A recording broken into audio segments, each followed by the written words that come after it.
এক একটা দিন আসে যখন আমাদের পশ্চিমবঙ্গকে নিয়ে কোনো রিপোর্ট, কোনো সংবাদ এগুলো সামনে আসার পরে পশ্চিমবঙ্গবাসী হিসেবে বলতে হয় বা ভাবা হয় যে ইস কি সাংঘাতিক অবস্থা আমাদের রাজ্যটার, পশ্চিমবঙ্গের অবস্থা কি খারাপ, কি বেহাল।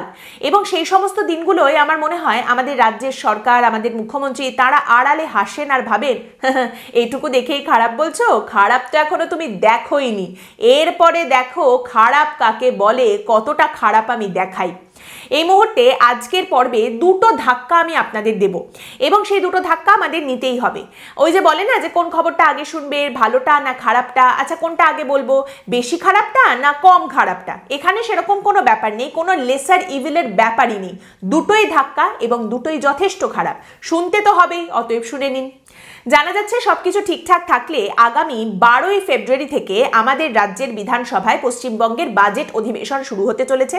2 সপ্তাহ ধরে অধিবেশন চলবে এবং তারই সঙ্গে জানানো হচ্ছে যে যেহেতু 2026-এ বিধানসভা নির্বাচন রয়েছে আর সেই নির্বাচনের আগে পশ্চিমবঙ্গের এটা শেষ পূর্ণাঙ্গ বাজেট, তাই মুখ্যমন্ত্রী একটু সময় নিয়ে চারিদিক দেখে শুনে বাজেট পেশ করতে চাইছেন এবং সেই কারণেই কেন্দ্রীয় বাজেটের পরে এতটা অতিরিক্ত সময় নেওয়া হচ্ছে। কেন্দ্রের বাজেট আসার কথা আছে 1 ফেব্রুয়ারি। বেসিক্যালি নির্বাচন আপনারা জানেন 2026-এ রয়েছে, 2026-এ পূর্ণাঙ্গ বাজেট হবে না, 2025-এই পূর্ণাঙ্গ বাজেট, মানে নির্বাচনের আগে শেষ পূর্ণাঙ্গ বাজেট। আবার 2026-এ কোনো নতুন ঘোষণা, প্রকল্প এসবও করা যাবে না। অতএব মুখ্যমন্ত্রীকে দেখে শুনে পা তো ফেলতেই হবে। নির্বাচনের আগের বাজেটে আমরা সাধারণত যা দেখে থাকি, প্রচুর মন্ডা মিঠাই বিতরণ করা হয়, প্রচুর কল্পতরু হয়ে যান মুখ্যমন্ত্রী এবং তারই সঙ্গে অবশ্যই করে নির্বাচনের আগে নানা রকম নতুন প্রকল্প, নতুন ঘোষণা এসব কিছু তো সামনে আসবেই। কেন্দ্রের বাজেটটা দেখার জন্য অপেক্ষা করছেন মুখ্যমন্ত্রী, তার কারণ তিনি মেপে নিতে চাইছেন যে কেন্দ্রের বাজেটে পশ্চিমবঙ্গের জন্য কিছু থাকে কিনা, পশ্চিমবঙ্গকে কতটা কি দেওয়া হয় না দেওয়া হয়।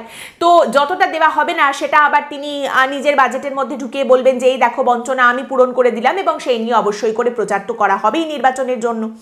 এবং তারই সঙ্গে এই নির্বাচন আসছে, তার আগের এই পূর্ণাঙ্গ বাজেটে নানা রকম টাকা বাড়ানো, প্রকল্প, নতুন ঘোষণা, এই ধরুন সরকারি কর্মচারী যারা ডিএর জন্য এতদিন ধরে আন্দোলন করছেন তাদের হয়তো কিছুটা দিয়েও দেওয়া হবে, এরকম নানা ঘোষণা মুখ্যমন্ত্রী করতে পারেন।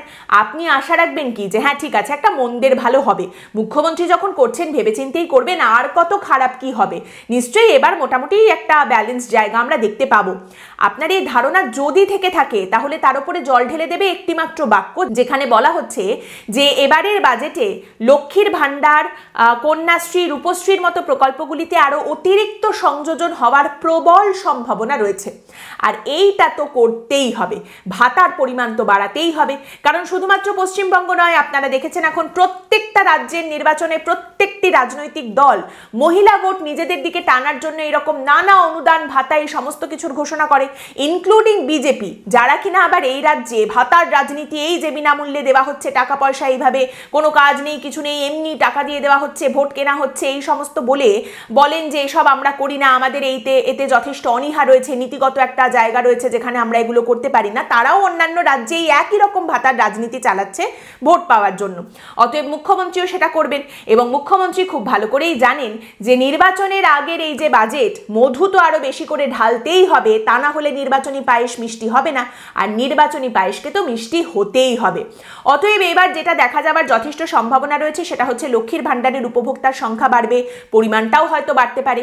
শেষবার আমাদের রাজ্যের মন্ত্রী শশী পাঁজা তিনি আমাদের ওপর কৃপা করে কিছু তথ্য সামনে রেখেছিলেন। 2024-এ তিনি বলেছিলেন যে 2024-এর 30শে জুন পর্যন্ত আমাদের রাজ্যে 2,15,00,000-এর বেশি মহিলাকে লক্ষ্মীর ভান্ডার দেওয়া হয়েছে, 2,15,00,000-এর বেশি। এবং এই বাবদ সরকার, পশ্চিমবঙ্গ সরকারের খরচ হয়েছে কত? 13,523 কোটি টাকা। 13,523 কোটি টাকা খরচ হয়েছে লক্ষ্মীর ভান্ডারের জন্য। একই নিঃশ্বাসে জানানো হয়েছিল যে 2024-এর ডিসেম্বর মাস থেকে আরো 5 লক্ষ নতুন উপভোক্তা যুক্ত হবেন এই লক্ষ্মীর ভান্ডার পাওয়ার তালিকায়, অর্থাৎ আরো 5 লক্ষ মহিলাকে লক্ষ্মীর ভান্ডার দেওয়া হবে, মানে যে সংখ্যাটা 2,15,00,000 ছিল সেটা অবশ্যই করে 2,20,00,000-এর বেশিতে গিয়ে পৌঁছাবে। এইবারে এই যে ঘোষণা মুখ্যমন্ত্রী করবেন, নির্বাচনের আগের বাজেট কল্পতরু হয়ে তিনি যে ঘোষণা করবেন, সেখানে অবশ্যই দেখা যাবে যে লক্ষ্মীর ভান্ডারের উপভোক্তা উপভোক্তার সংখ্যা হয়তো আরও বাড়ছে এবং লক্ষ্মীর ভাণ্ডারের যে পরিমাণ সেটাও হয়তো এবারে বাড়ানো হবে। যদি কপাল ভালো থাকে তাহলে 500 টাকা বাড়ানো হবে, এর আগেও 500 টাকা বাড়ানো হয়েছে। আর যদি কপাল একেবারে ফেটে ফুটে বেরিয়ে যায় তাহলে অন্তত 1000 টাকা তো বাড়ানো হবেই হবে। আর সত্যিই যদি 1000 টাকা বাড়ানো হয় এবং উপভোক্তার সংখ্যাও যদি বৃদ্ধি পায় তাহলে সেক্ষেত্রে পশ্চিমবঙ্গ সরকারের যে ভাতা বাবদ 13,523 কোটি টাকা খরচ হয়েছিল সেটা মোটামুটি 30,000 কোটিতে তো নিশ্চয়ই পৌঁছাবে, কি বলুন?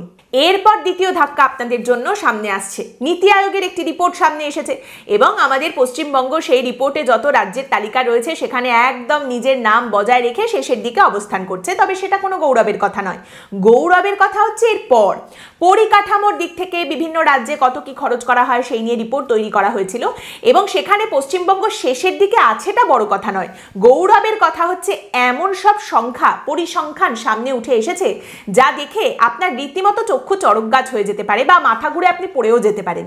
মানে পরিস্থিতি এমনই হয়েছে যেখানে দেখা যাচ্ছে যে পশ্চিমবঙ্গ শুধুমাত্র নিচের দিকে আছে তাই নয়, এই যে দান খয়রাতি পশ্চিমবঙ্গে চলছে থুরি, মহিলাদের উন্নয়নের জন্য, মহিলাদের নিজের পায়ে দাঁড় করানোর জন্য, মহিলাদের সশক্তিকরণের জন্য যে সমস্ত কাজকর্ম করা হচ্ছে সেটা করতে গিয়ে পশ্চিমবঙ্গের ঠিক কোন কোন জায়গা থেকে কড়িবর্গা খুলে নেওয়া হচ্ছে, কোথা থেকে টাকা টানা হচ্ছে।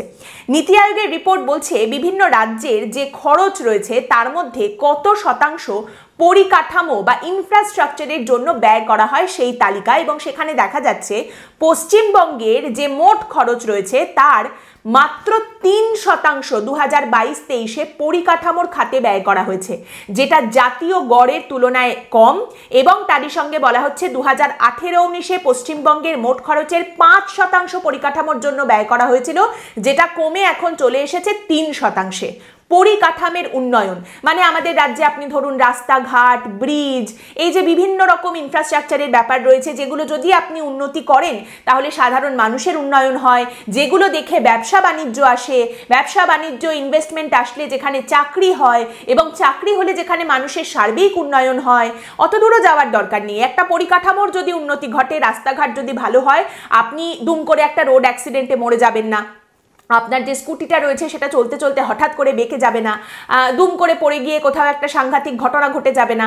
এই যে মানুষের একটা সুরক্ষার বিষয়ও রয়েছে, এই পরিকাঠামোর খাতে আমাদের রাজ্যের মাত্র 3% খরচের 3% ব্যয় করা হয়।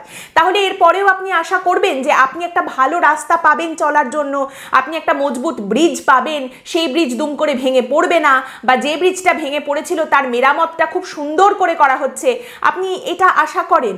মানে এখন পশ্চিমবঙ্গের অবস্থা সেই দ্য গ্রেট সুকুমার রায় বহু বছর আগে যেটা লিখে গেছেন, সেই থুরথুরে বুড়ির ঝুরঝুরে বাড়ির মতো অবস্থা, যেখানে পশ্চিমবঙ্গের পরিস্থিতি কেমন বলতে গেলে উত্তর দিতে হবে কাঁটা দিয়ে আটা ঘর, আঠা দিয়ে সেটে, সুতো দিয়ে বেঁধে রাখে, থুতু দিয়ে চেটে। আমাদের রাজ্যের আয়ের মূল উৎস হচ্ছে জিএসটি বাবদ যে টাকাটা রাজ্য পায়, যেটা আপনারা জানেন কেন্দ্র রাজ্যের মধ্যে ভাগাভাগি হয়। এই টাকা গত 5 বছরে বেড়েছে, রাজ্যের এই জিএসটি বাবদ আয়টা বেড়েছে, কিন্তু কর ছাড়া, ট্যাক্স ছাড়া রাজ্যের যে আয়ের উৎস সেটা কিন্তু গত 5 বছরে কমেছে। তারই সঙ্গে ভাতা বা অনুদানের উপরে নির্ভরশীলতা বেড়েছে। আর্থিক শৃঙ্খলার মধ্যে রাজ্যের রাজস্ব ঘাটতির পরিমাণ ক্রমাগত ওঠানামা করছে। তারই সঙ্গে এখানে বলা হচ্ছে যে আমাদের রাজ্যের জিডিপির তুলনায় দেনার হার 38% এবং পুরনো যে ঋণের সুদ দিতে হচ্ছে, যে হারে সুদ দিতে হচ্ছে সেই অনুযায়ী আমাদের রাজ্যের যা আয় হয় তার 20% ঋণের সুদ দিতে চলে যাচ্ছে। তার মানে মোদ্দা কথা যেটা দাঁড়াচ্ছে, পাঁচনের মতো করে যে কথাটা বলতে হয়, আমাদের রাজ্য যে পরিমাণ খরচ করছে সেই পরিমাণ আয় করছে না।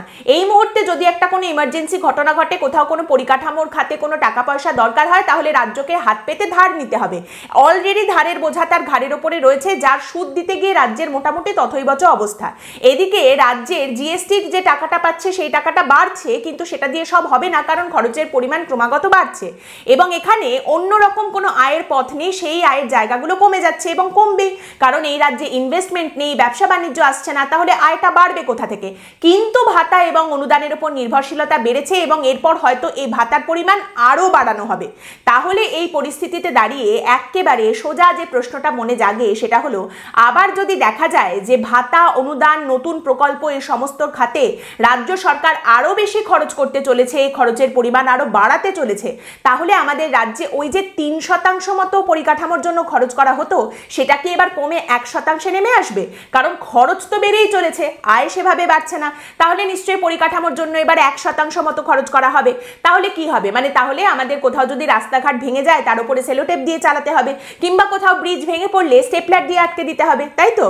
তাহলে সমাধানটা কি? সমাধানের কথা এর আগে বলা হয়েছে, বহুবার বলা হয়েছে, চিৎকার করে বলা হয়েছে, আমিও বলেছি, প্রচুর আরো মানুষজন বলেছেন, দান খয়রাতিতে খরচ না করে পরিকাঠামোর উন্নতি করতে হবে।